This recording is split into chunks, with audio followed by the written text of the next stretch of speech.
I'm going to be talking about chapter 3 in banks. I'll probably talk about chapter 4 tomorrow. Some important concepts in here. And it's kind of dry reading, chapter 3. It talks about key concepts for multicultural curriculum.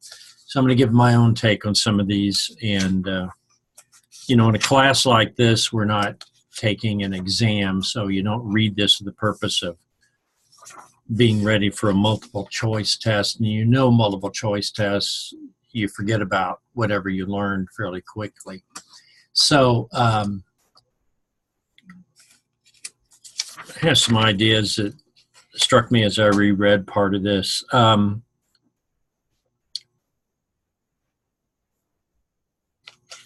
My concept, when in the early part of this chapter, 56, 57, you want to be careful what you're going to address when you discuss an ethnic group. I would put great emphasis on, and you want to start out with positive things, additive things. What is the best? I remember an old priest said one time, he said, when you talk about a group that maybe have been criticized, let's talk about some of the best things they've done. Let's start out with a fair attempt to be positive. And I wouldn't even call it fair, I'd say very necessary, because the history is that we tend to tear down other groups that are different than us. If you're going to study Islam, for example, and you want to bring out some positive aspects of Islam. I've got some books now. I've shown them to you, but I'm going to drag one or two out right now. Let's see where I put it. Here. There's some of these books. And these are about... All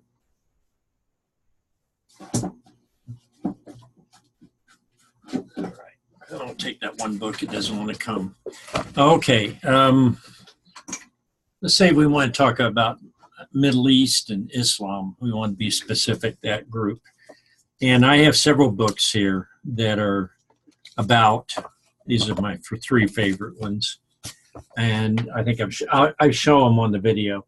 But The 100th Name, which is a story about a little boy who's trying to understand what is the 100th name of Allah.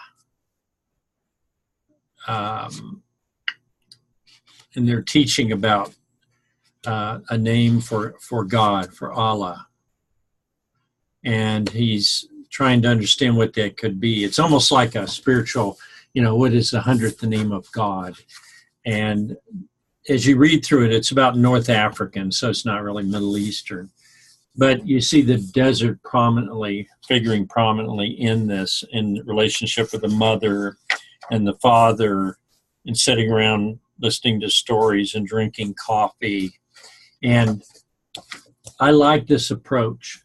I like this approach because I don't start out with looking at the latest news from the Middle East, the news media. I don't start out saying, let's try to overcome the negativity. Let's look at the 100th name of Allah. And I'm sorry, that's this book. Sorry, I was thinking one, looking at the other. But this is one where it talks about the family and living in the desert. So that's why it had him with his mother and drinking coffee. And the 100th name is young. It's a very moving tale.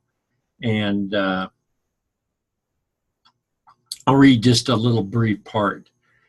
His father says to him, "Prayer, Salah, has the greatest power. It is a gift we must all use, for Allah is good. He listens, he understands." And Salah's father dropped to his knees, touched his forehead to the rug, and then stretching himself out full length, kissed its edge, stood up and prayed. Okay. And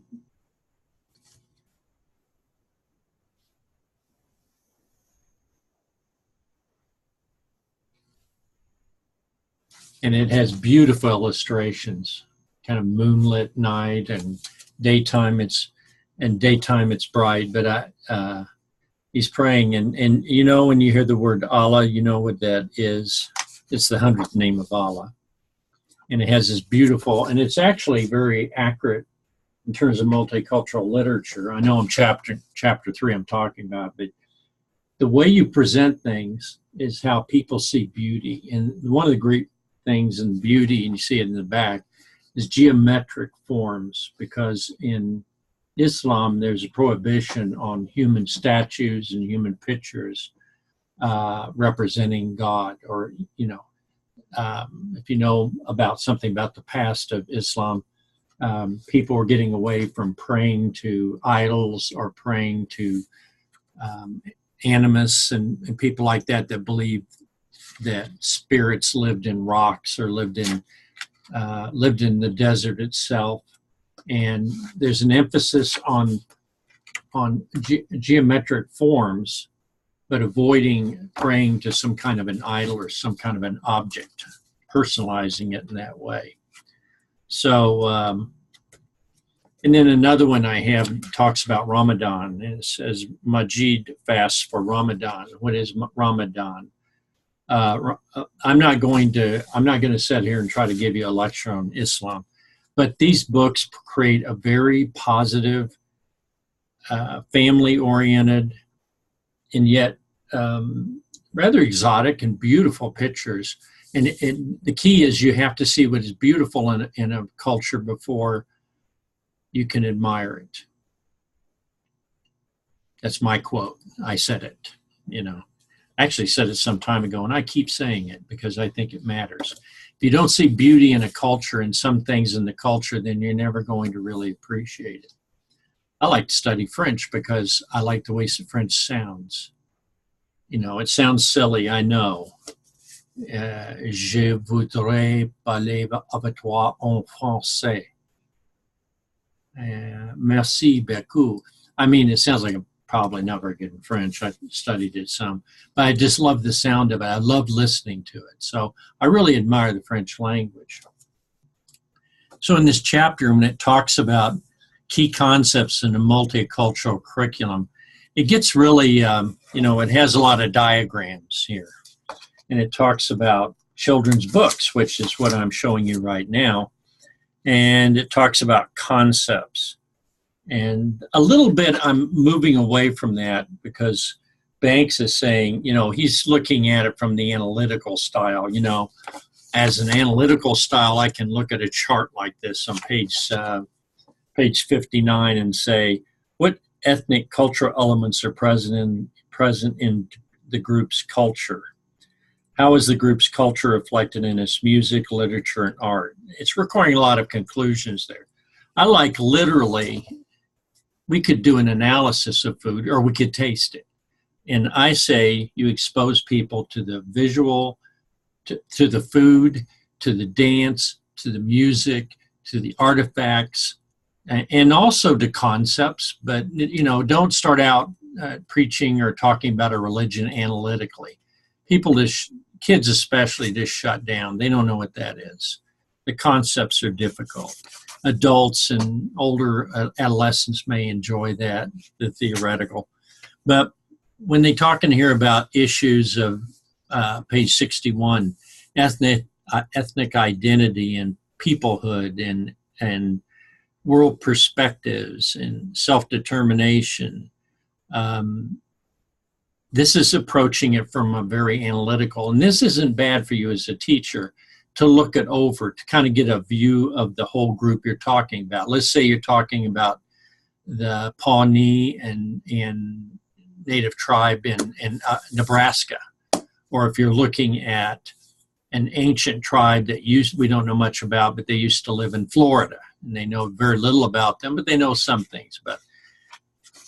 You have to approach with what you've got. If you only got stone artifacts and what people say they think this culture was based on, you have to start with that. I like to, if I were studying culture, I like to get as rich an example as possible.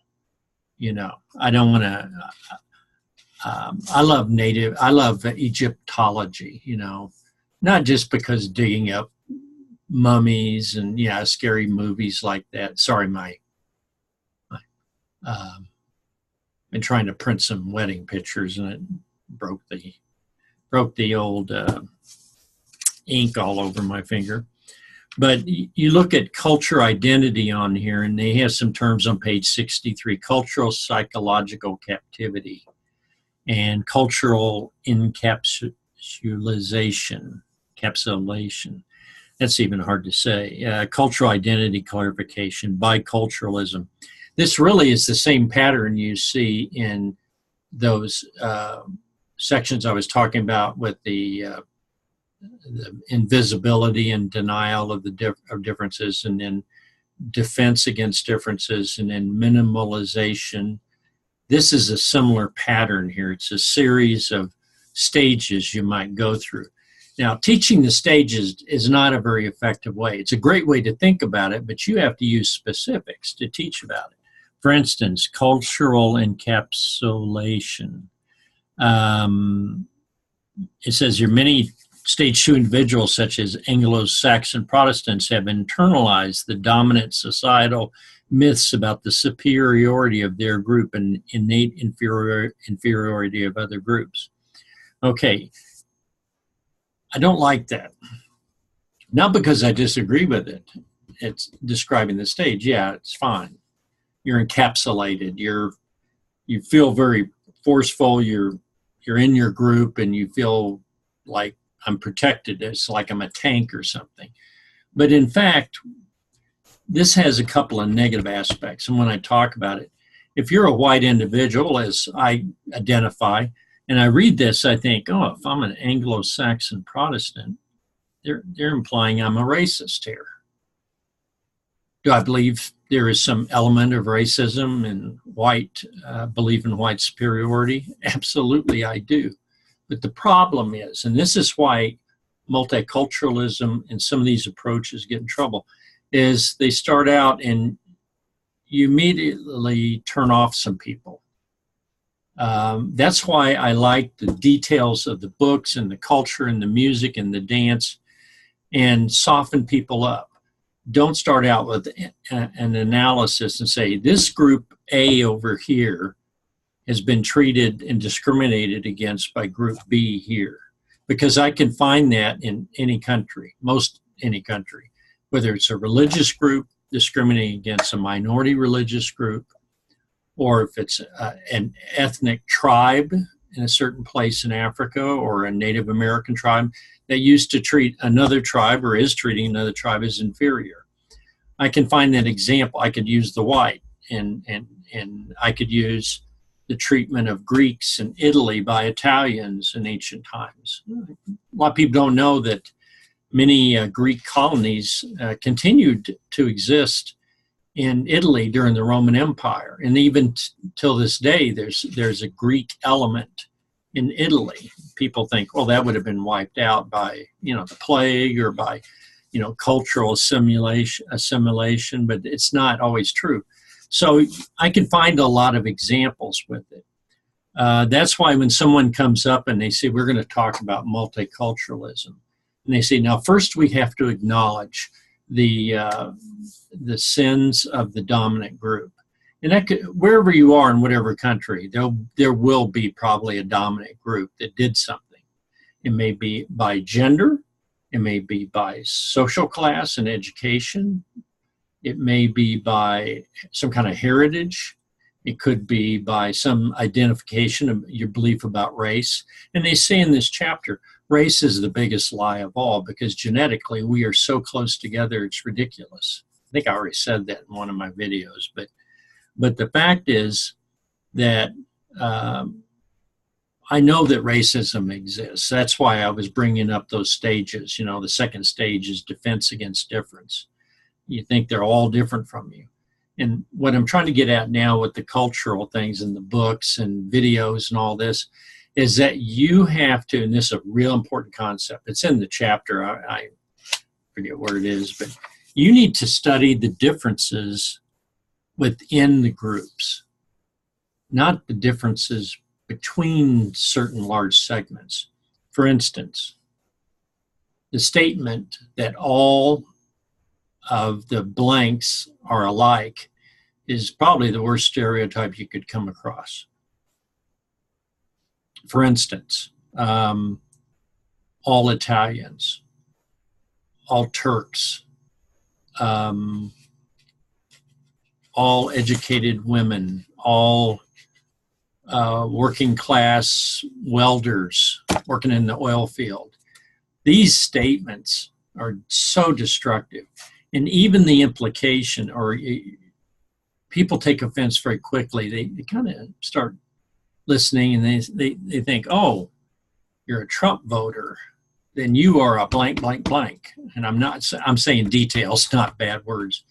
Or you are a liberal who lives in New York City. Or you are a Hawaiian, a native Hawaiian living in Hawaii. And I know about you because you're all blank, blank, blank. That, my friend, is where all this starts. I don't even know if I'm telling you anything you don't already know. But when we start out, and that's where I think a lot of this multicultural or cultural sensitivity issues come about, is that you can tell people are already on the defense. They're saying, oh, here it comes. We're bad people. That's why your message is going to fail, because first of all, you put everybody or you do the reverse and you tell everybody you are victims of discrimination. All of you are, or you are, whether you're blaming them or whether you're commiserating with them. There's stereotypes go both ways. Some stereotypes people love, I would love this stereotype. College professors are just wonderful. They're so sensitive and intelligent, and we really should listen to them. Well, who am I to argue with that? Okay? But the point is, it's not true. That is not true. I feel so guilty with the blue, Wish I'd spelled the orange on me. That would have been different. So that's the one thing. You automatically put people in defense. And you do it by, like I said, you do it by either offending them or you do it by praising them. And that's just as much, I smell that too. I at least like to think that, because it sounds like a sales guy coming up. You look like a smart guy and you've done well for yourself. And then you get them to talk about, oh, you've done this and you're great. That I've got something to sell you. Like maybe you need to protect this with life insurance, or maybe you need to buy something to make your computer invulnerable to viruses or something, Another concept in here, and I think I will show this to you in the last week, the word about race as a term. And I just mentioned this, that race, there is no such thing as race. I've actually got an example from last year. I'll try to share that with you. In Latin America, somebody tried to invent categories of every possible racial combination. And they actually have a very detailed, I forget if it's 24 or 48 squares, and each square has something like, this is when a person who is a criollo, which is a person who was born in Spain but lives maybe this person born in the New World, but they're from Spain. I get these mixed up now, but you may remember from Latin American history. In Spain, in the old Spain and Mexico in the old days, if you had several kids and one of them was born in Spain and went to Mexico, and you had one that was born in Mexico, same father and mother, and etc., the kid born in Spain was superiors, had social superior status. Just the fact of where they were born, that alone was, that it was a source of discrimination. So they actually had frameworks for this, and they would have every possible ethnic combination. Africans combining with Native Americans, so they'd say, and they had a name for that. I won't go through them all because I don't remember them all in Spanish. We don't quite have as many in America. We mainly discriminated against people in the days of slavery because if they had any African ancestry, they were black. They were an African, and people were discriminated against that. We know people that hid the fact that they had an African great-grandfather. But in Spain, it was a little different. It wasn't just race. It was where you were born. It was your social status, and it depended. They had every possible combination. They had Chinese marrying a person who's a mestizo, who's part Native American, part like their father was born in Mexico, was a Spanish parents, but his wife was Native, and then so they had kids, and they were mestizos. And if a mestizo married somebody who was Chinese, or mestizo married somebody who was African, that was another category. And they had all these categories, and they mentioned it in here, and they kind of fell apart because it got so complicated no one could keep track.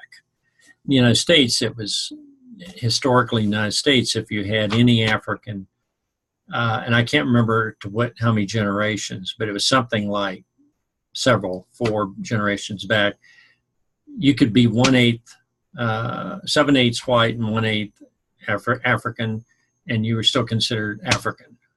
Okay. And these institutions are created by people who wanted to make them the way they wanted to. So when you study this stuff, it's not about fair and legal and the mathematics of it. It's about the practice. Now, ethnocentrism, you probably know that term, believing which you are is the best. A lot of times people attack dead European conductors like Mozart and Handel and Beethoven, that music somehow is, it goes both ways. People say classical music. Well, that's just European white music, and everything's a culture, so they're all legitimate. You don't delegitimize any culture based on where it originated or the ethnicity of it. Those are things that I would hope that you stand back away from, but you can't be neutral. And when I mean neutral, you need to not be indifferent. You will choose things in different cultures that you like. You just don't want to choose just the things in one ethnic group or one culture, or even in one race, hopefully, and say that's what we want. They talk in here, and this is something very relevant, the movement of ethnic groups in page 80, 81. And it talks about attempts to keep non-whites out of the United States. You see this activity, this defense, it's really defense mode. Over the years, there was the Chinese Exclusion Act in the 1890s out west. There were attempts to keep too many Asians from immigrating and living in California. The work of the 49ers and building the railroads was not performed by a lot of white European English descendants. It was performed by Irish, African Americans, many Chinese that came over and worked, and some came and just worked and then went back with their money, and some stayed. But there were attempts to, and I call it ethnic cleansing. That's the only way you can call it. Some example of driving off those that were seen as unwanted and seen as like pollution to a certain group. This repeats all through history. Now, when I say all through history, yeah, you can find plenty of examples. Doesn't excuse any of them. Doesn't excuse it now. I'll be clear with you how I feel about this whole idea of the wall, build the wall. It's asinine. The idea that, first of all, the idea a wall is going to stop people. And so what about the ocean? You build a wall in the ocean? I mean, how's that going to work? And a lot of people come to the United States by plane. So I don't know a wall that high it's going to really work. So from this chapter, and they do give definitions, what is power and how is it used. These are pretty vague concepts. I mean, yeah, I know we can nail down something. If I gave you a test, you'd be able to write it. But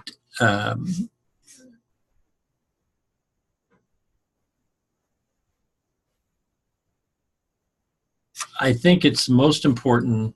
I'm just going to reiterate this. I feel like I'm rambling a little bit. I talk about this, but I don't want to go through the chapter like I do sometimes and just read it. Is that you want to seek out books, videos. I happen to love movies. Movies show you the worst and the best of other cultures, and hopefully there's a mixture in that. Movies can be used to teach hatred. If you're familiar with a silent movie, Birth of a Nation, in about 1912 or so when that came out, 1915, it was considered a great silent movie. Unfortunately, it gave the impression, it was very popular in the South at that time, that it gave a very negative impression of the freed African-American slaves. Most of not all, but many of the people that acted in the movie, it was silent, so they only just put up, words every once in a while. Very long movie. Is that it actually led to riots by whites to try to kill African Americans in the South and other places, because there are scenes in the movie, and one of the most graphic ones, it shows a young white lady being stalked by actually a white man who is wearing black makeup to make him look like he's black, but he's not. You can actually see that it's fake. And she actually jumps off a cliff rather than be assaulted by him. And so people came out of the movie infuriated, and they would actually go out and attack African Americans if they saw them on the streets, or there might be race riots. So a lot of the race riots, I remember when I was a kid, the race riots are always seen as a phenomenon African Americans are rioting, but in fact, the history of it is quite the opposite. So movies are very powerful. And I have to tell you, with multicultural, you have to be extremely careful.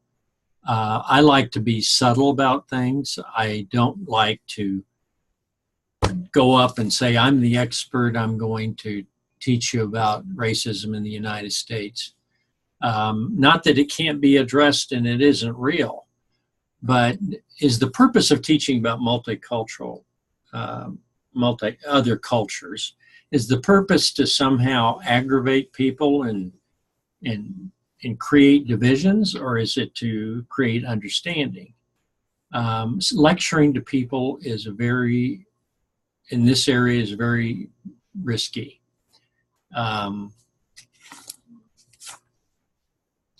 Yet it's also you have to be careful.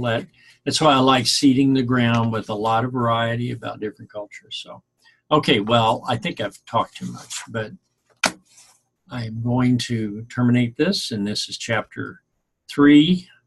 I didn't go through and identify a lot of terms and have you try to write those down, because I don't see how you gain much from that. But you see there are a lot of analysis here, and I'm just arguing that for you cognitively, it's important to do analysis and to look at a variety of features of different cultures. But when you actually introduce those cultures and bring people into contact with them, you want that to be a very positive thing. You don't want to start out with so-and-so's group as terrorist, or a religion is evil, because I can find every religion under the book and find some way it's probably been portrayed as very evil. There's a lot of criticism now of Hindu nationalism in India. We've always heard, or for a long time, we've heard about Islam being attacked, radical Islam. And so the religion gets that. And I said, what if I said radical terroristic Christians? I mean, if you're a Christian, that word connected with Christianity. So so language matters a whole lot, and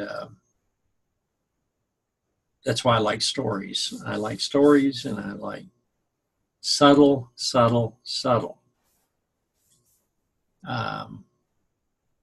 I like it to gently drizzle down multicultural concepts. Don't want to lecture people on them. I hope this is okay.